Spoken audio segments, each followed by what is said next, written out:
Welcome to the Salmon Runs YouTube. Enjoy the video. You start by verifying eligibility.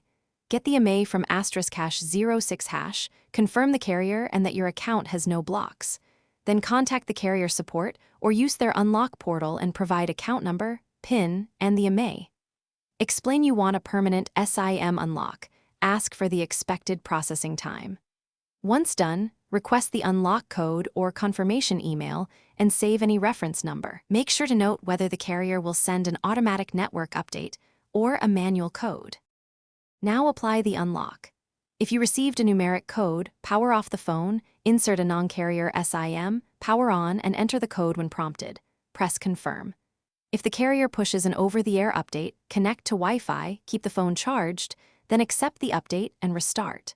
For iPhones, you may also need to connect to iTunes or Finder to complete activation.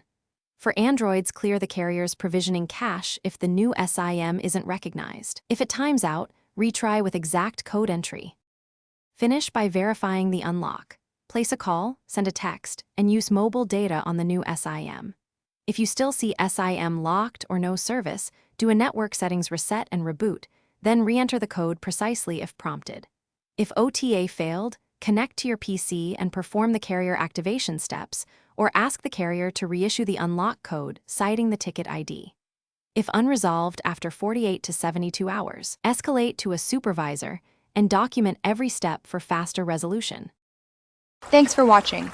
Consider subscribing if we helped you.